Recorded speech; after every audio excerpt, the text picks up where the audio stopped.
Hello friends, mission IAS में आपका स्वागत है। आज हम विजन आईएएस के 25 एंड 26 दिसंबर वाले डेली करंट अफेयर्स डिस्कस करेंगे। So friends, let's move to the first article. It is basically about zero liquid discharge.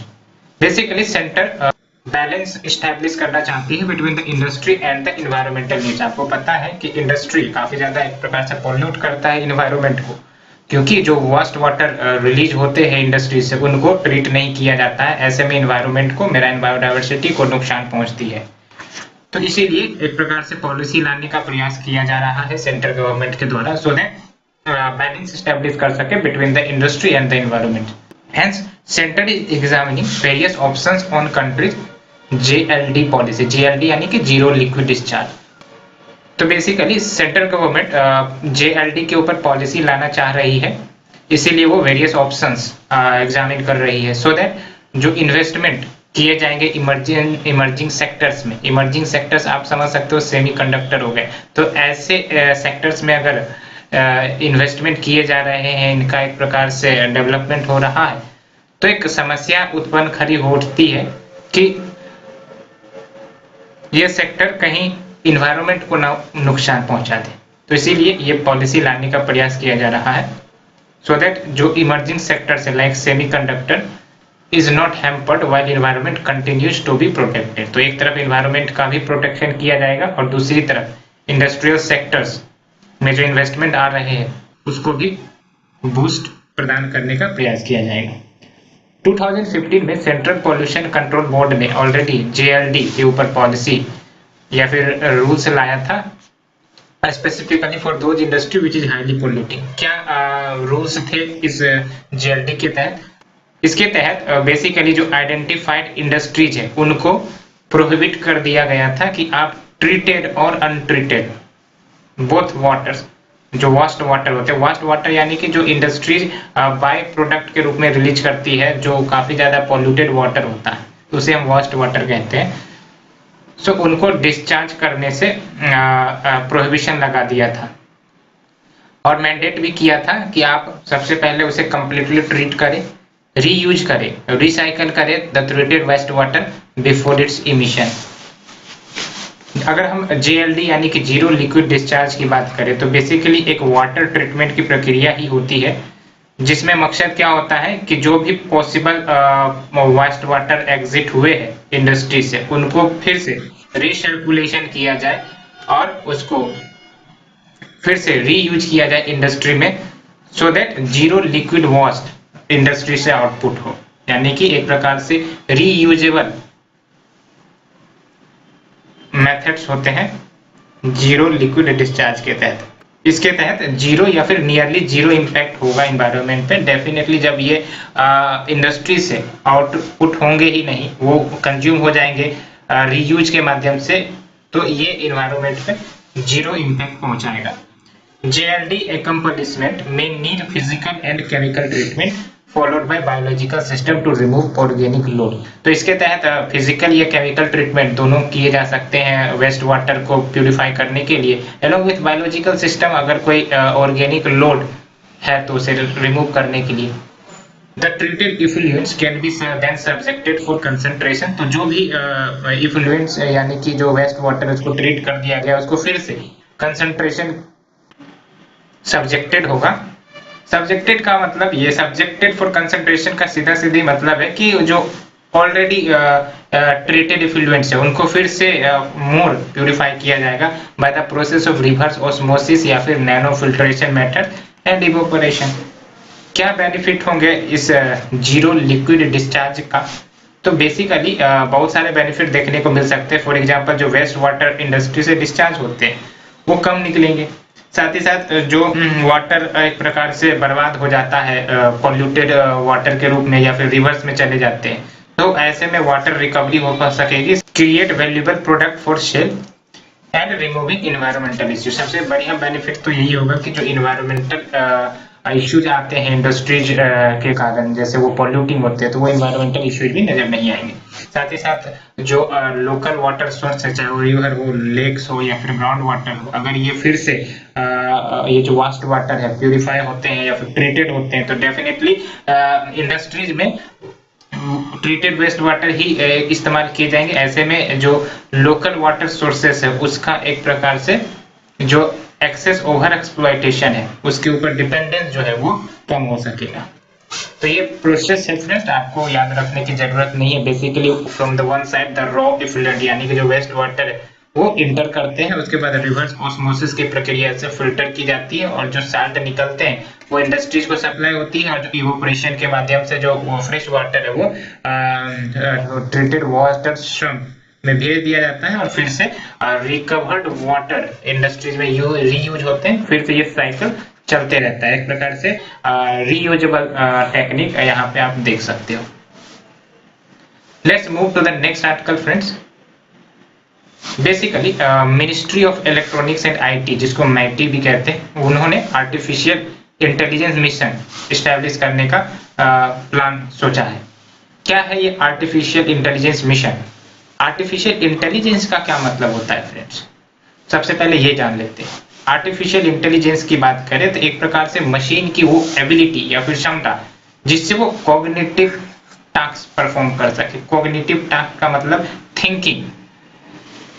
जैसे ह्यूमन माइंड थिंक कर सकता है किसी भी प्रॉब्लम्स के ऊपर, वो प्रॉब्लम सोल्व कर सकता है, उसी प्रकार से मशीन को इस वे में डेवलप किया जा रहा है, कंप्यूटर्स को इस वे में डेवलप किया जा रहा है सो दैट वो खुद थिंक करे, थिंक करने के बाद एक्ट करे, लर्न करे, परसीव करे इंफॉर्मेशन को, साथ ही साथ प्रॉब्लम सॉल्व तो करे ही करे और विदाउट ह्यूमन इंटरफेरेंस वो सेल्फ डिसीजन कर सके।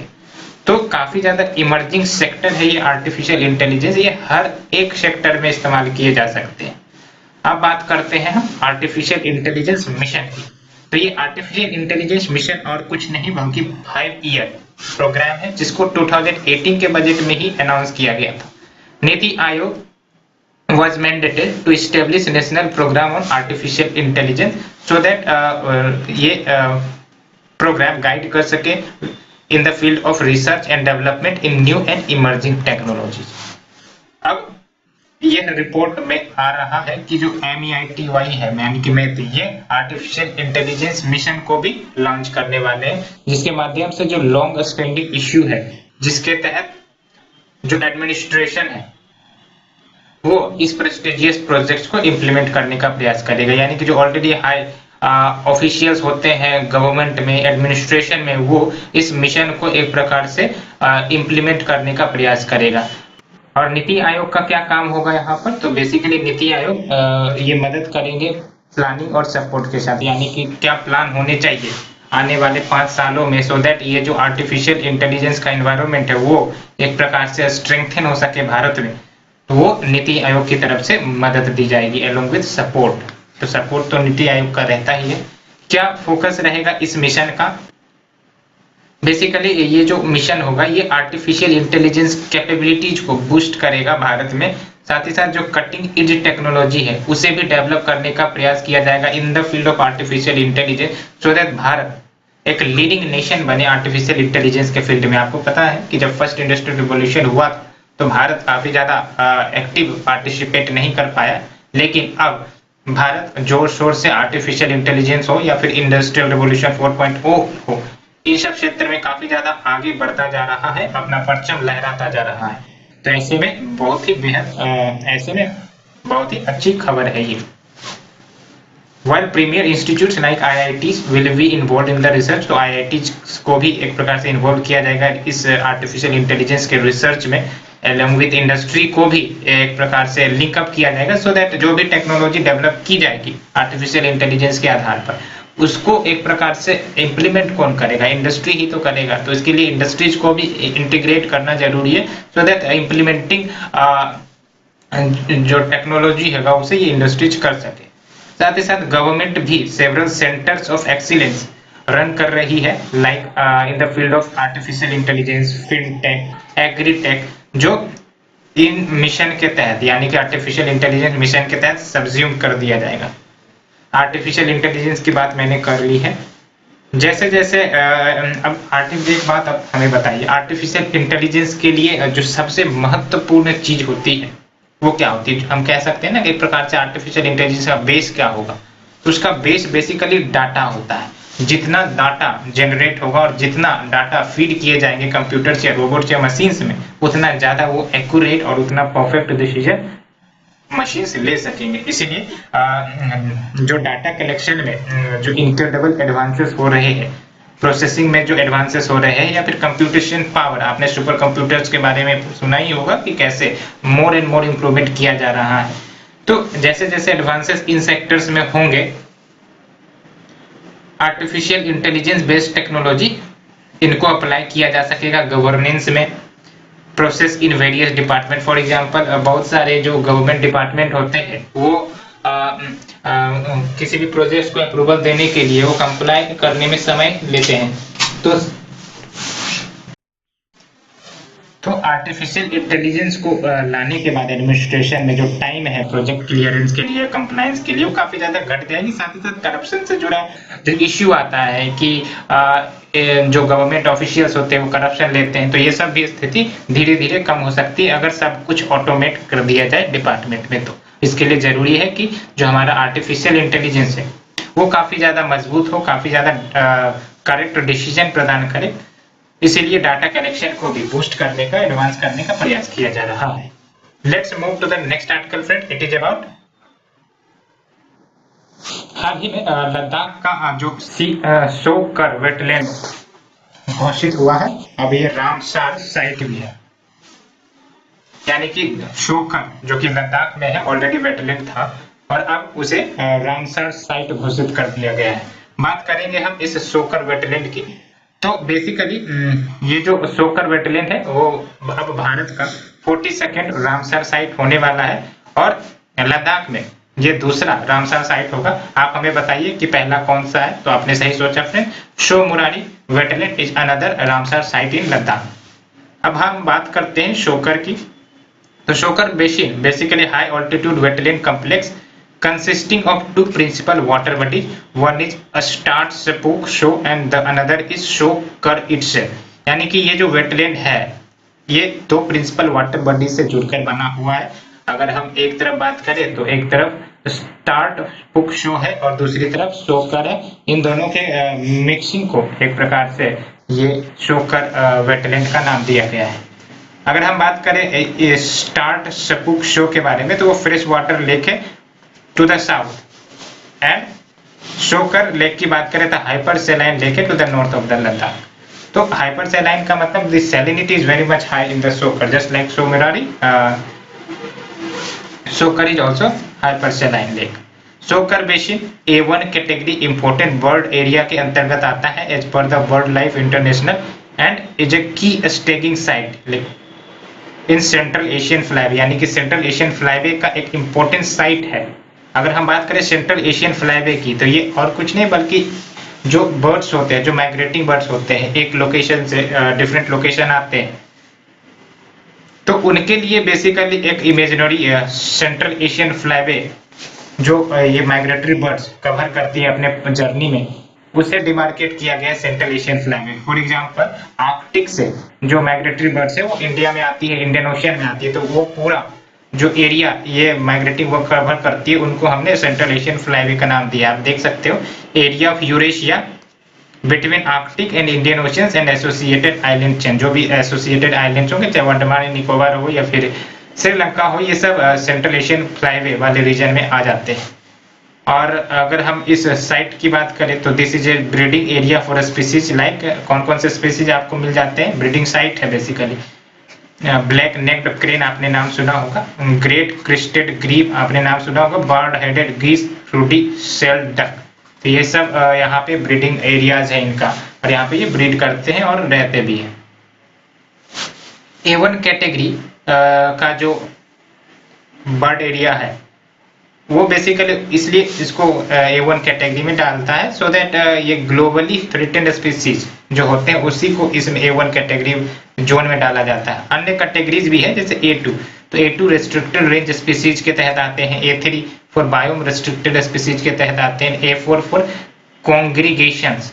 कॉन्ग्रीगेशंस यानी कि of more than 1% of global population of one और मोर स्पीसीज, है ना। तो जो भी ग्लोबल पॉपुलेशन है वन या मोर स्पीसीज का, उससे अगर 1% मोर रह रहा है एरिया में, तो उसे कंग्रेगेशन हम कहेंगे। बात कर लेते हैं रामसर कन्वेंशन, जो कि वेटलैंड के ऊपर है, इसके बारे में आपको ये कैटेगरी का नाम याद रखने की जरूरत नहीं है, इंपॉर्टेंट है रामसर कन्वेंशन के ऊपर में। तो रामसर कन्वेंशन की बात करें तो ये इंटर गवर्नमेंटल ट्रीटी है, इंटर गवर्नमेंटल यानी कि बिटवीन द गवर्नमेंट्स ट्रीटी है, जिसे 1971 में अडॉप्ट किया गया था। कौन से सिटी में? Iranian city of Ramsar. क्या ऑब्जेक्टिव है इस रामसर कन्वेंशन का? तो it aims to develop and maintain in international network of wetland which are important for conservation of global biological diversity and for sustaining human life through maintenance of their ecosystem components, process and benefit।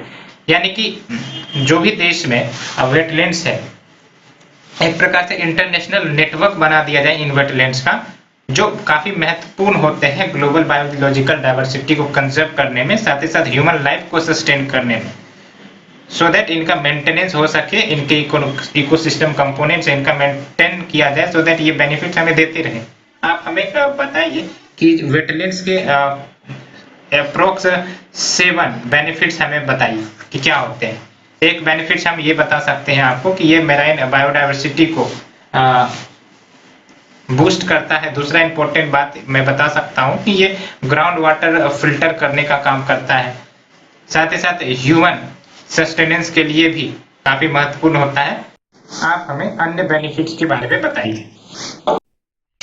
इससे पहले भी 2020 में अन्य 3 wetlands add किए गए थे भारत के, जिसमें सबसे इंपॉर्टेंट है लोनार लेक, जो कि महाराष्ट्र में। आप बताइए कि लोनार लेक का फॉर्मेशन कैसे हुआ है।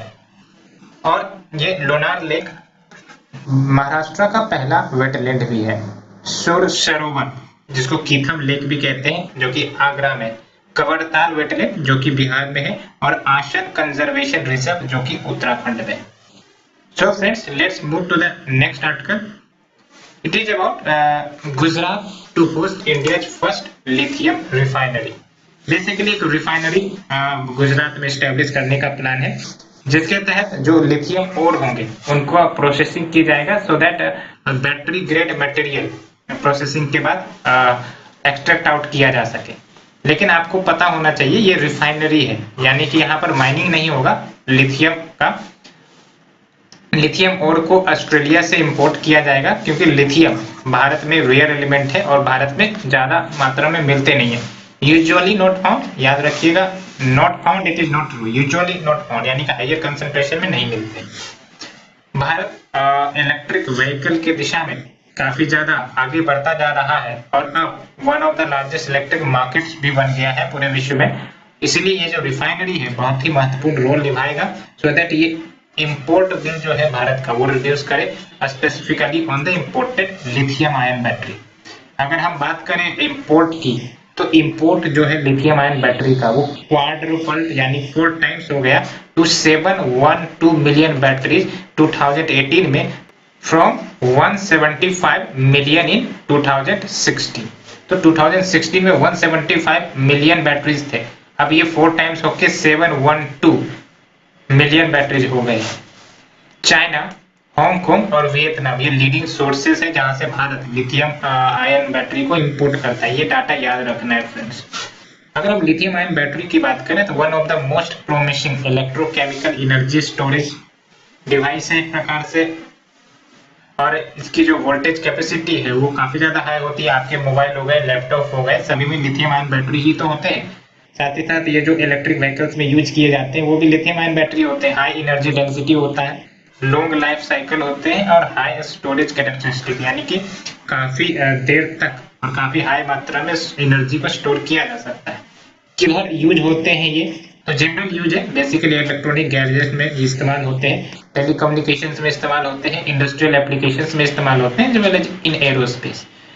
Recent progress lithium ion technology में जो हुआ है, इसने फेवरेट पावर सोर्स बना डाला लिथियम आयन बैटरी को in the field of electric and hybrid electric vehicles.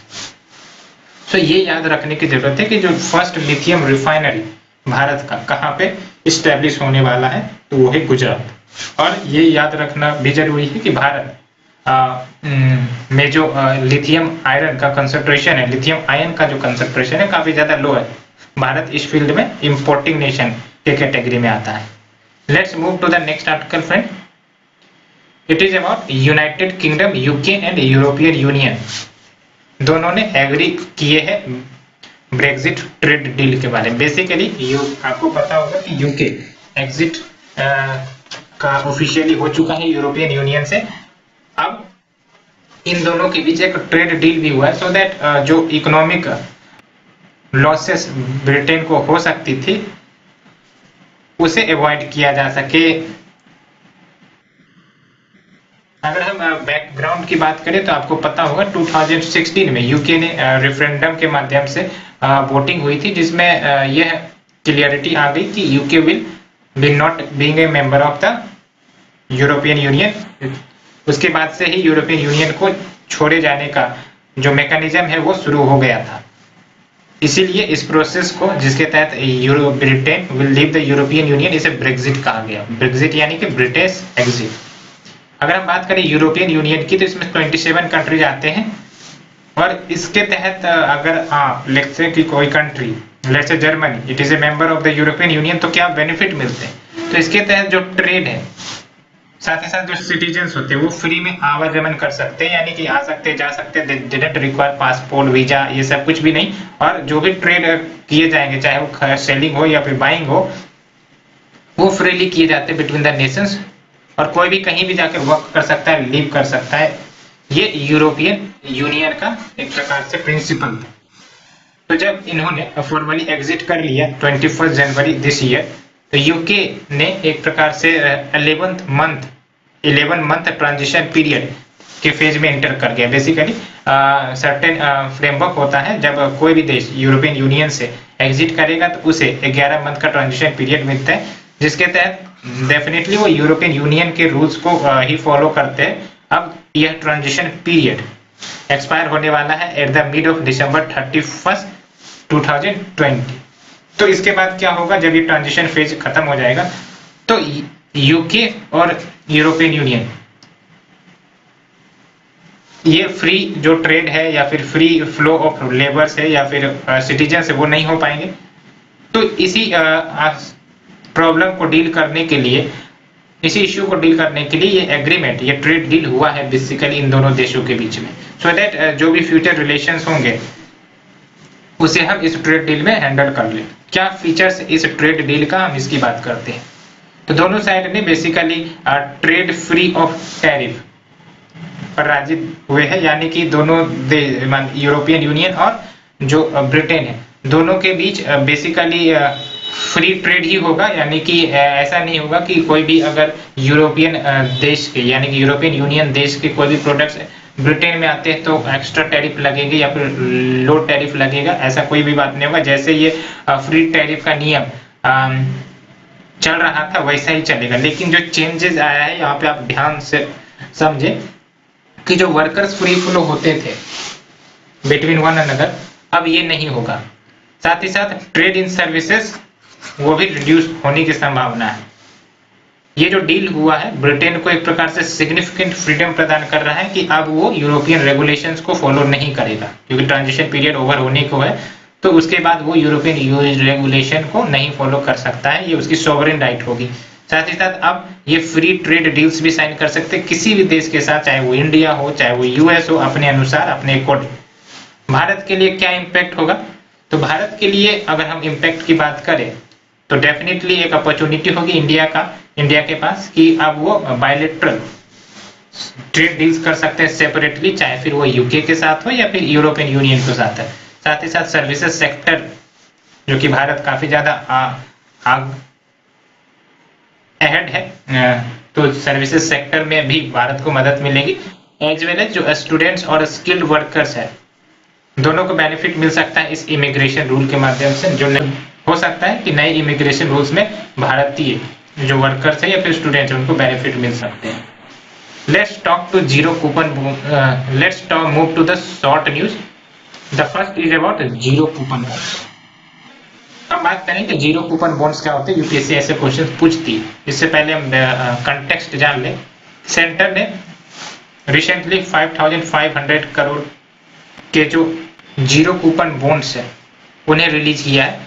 और इस जीरो कूपन बॉन्ड की मदद से क्या किया जाएगा कि जो पंजाब एंड सिंध बैंक है, यानी कि आपको पता है ये दोनों नेशनलाइज्ड बैंक है, इनको रिकैपिटलाइजेशन किया जाएगा। जब भी हम बात करते हैं बैंक रिकैपिटलाइजेशन की, तो इसका मतलब है कि जो भी स्टेट रन बैंक्स है, सिंपली कहें तो जो नेशनलाइज्ड बैंक्स है, उनमें मोर कैपिटल इन्फ्यूज किया जाएगा सो दैट उनकी जो कैपेसिटी एडिक्वेसी डिमांड है या नॉर्म्स है कि अगर आपके डिपॉजिट इतने हैं तो आपका जो कैपिटल एडिक्वेसी रेशियो है वो इतना होना चाहिए, और उसके लिए क्या चाहिए, कैपिटल चाहिए। तो कैपिटल को फुलफिल करने के लिए ये सेंटर ने ये बॉन्ड जारी किए हैं सो दैट इनके कैपिटल मीट हो सके। हम बात करते हैं कूपन का मतलब क्या होता है शेयर एंड डिवेंचर में। तो कूपन का मतलब हुआ periodic interest received by bond holder, यानी कि अगर मैंने कोई बॉन्ड होल्ड किया हुआ है तो जो पीरियोडिक इंटरेस्ट हमें मिलते हैं उस बॉन्ड के ऊपर, तो उसको हम कूपन कहते हैं। From time of issuance of bond till maturity, तो जब तक मैच्योरिटी ना हो जाए तब तक हमें इंटरेस्ट मिलते रहते हैं, तो उसी पीरियोडिक इंटरेस्ट को हमने कूपन कहा है। जीरो कूपन बॉन्ड का क्या मतलब होता है, तो zero coupon bonds basically issue किए जाते हैं डिस्काउंट रेट पे। डिस्काउंट रेट यानी कि लेट से कि फेस वैल्यू उसका 100 रुपये है, तो डिस्काउंट रेट में लेट से कि उसे 90 रुपये में ही इश्यू कर लिए जाएंगे सो दैट जब भी उसे बेचा जाएगा तो फिर या फिर मैच्योरिटी आएगी तो जो बॉन्ड होल्डर है उसे बेनिफिट मिल सके at the time of redemption at par value और फेस वैल्यू। तो जब भी बेचा जाएगा फेस वैल्यू पर ही बिकेंगे। इंपॉर्टेंट बात यह है कि no interest payment is made on such bonds at periodically intervals before maturity, यानी कि मैच्योरिटी से पहले कोई भी इंटरेस्ट पेमेंट नहीं किए जाते हैं ऐसे बॉन्ड्स के ऊपर, जैसा कि आप नॉर्मल बॉन्ड में देखते हो कि उसमें पीरियोडिक इंटरवल्स पर इंटरेस्ट पे किए जाते हैं, लेकिन जीरो कूपन बॉन्ड्स में पीरियोडिक इंटरवल्स पर कोई इंटरेस्ट पेमेंट नहीं किया जाता है जब तक मैच्योरिटी ना हो जाए। तो मैच्योरिटी ओवर होने के बाद ही एक ओवरऑल सारे जो कैलकुलेटेड इंटरेस्ट होते हैं वो पे कर दिए जाते हैं। तो यही जीरो कूपन बॉन्ड्स के बारे में है न्यूज, आपको ये याद रखना है फ्रेंड्स, प्रीलिम्स के लिए पूछे जा सकते हैं। बात करते हैं प्रधानमंत्री किसान संपदा निधि योजना के बारे में, यानी कि पीएम किसान स्कीम, जिसके बारे में हम लोगों ने पहले भी डिस्कस किए हैं। क्या कंटेक्स्ट है बेसिकली, तो प्राइम मिनिस्टर ने जो नेक्स्ट इंस्टॉलमेंट है फाइनेंशियल बेनिफिट का जो पीएम किसान के तहत मिलता है किसानों को, उसको रिलीज किया है। हम बात करेंगे पीएम किसान स्कीम के बारे में।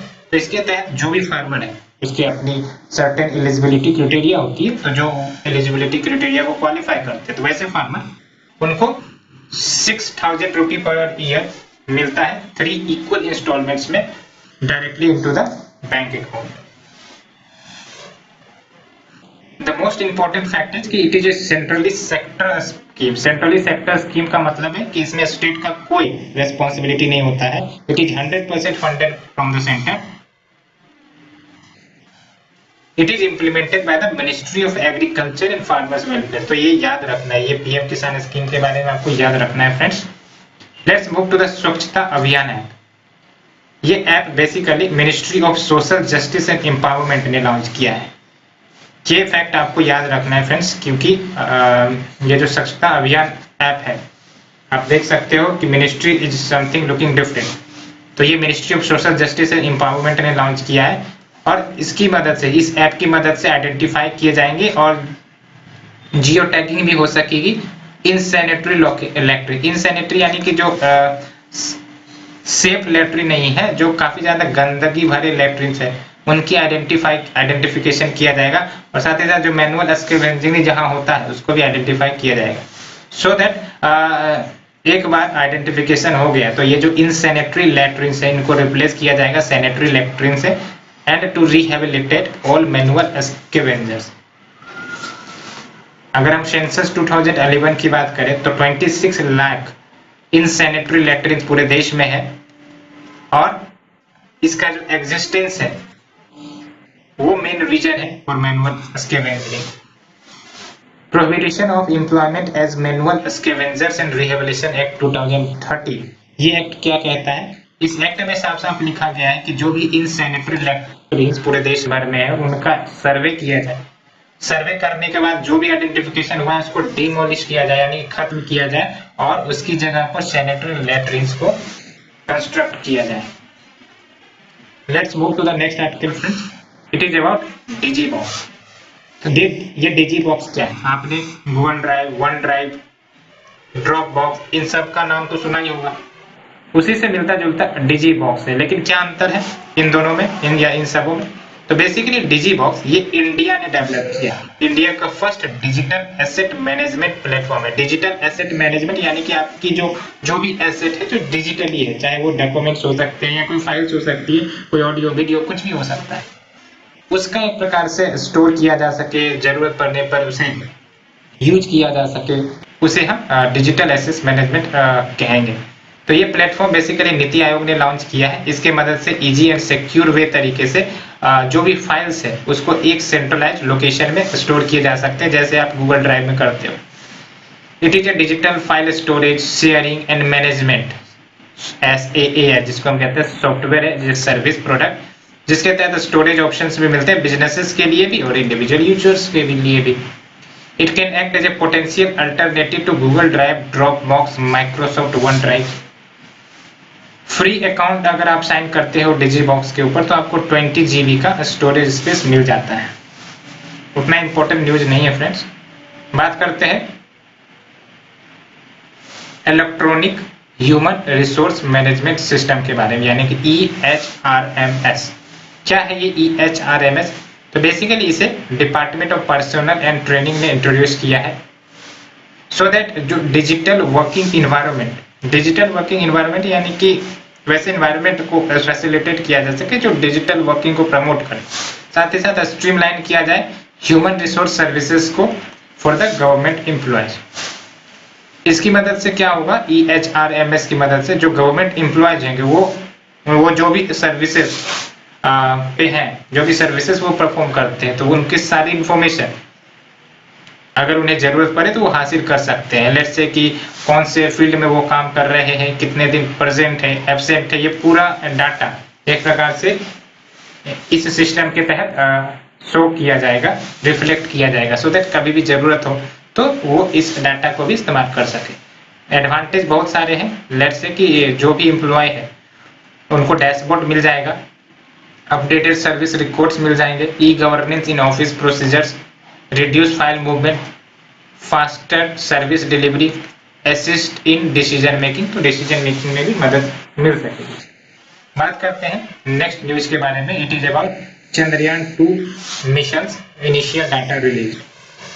तो कंटेक्स्ट क्या है कि चंद्रयान 2 मिशन आपको पता होगा कि 2019 में लॉन्च किया गया था, और उसके बाद से जो भी डाटा इस मिशन के तहत एक्वायर किए गए उसे अब पब्लिक यूज में या पब्लिक डोमेन में डाल दिए गए हैं, which is available under the Pradhan portal which is hosted by the Indian space science data centre, यानी कि ISSDC।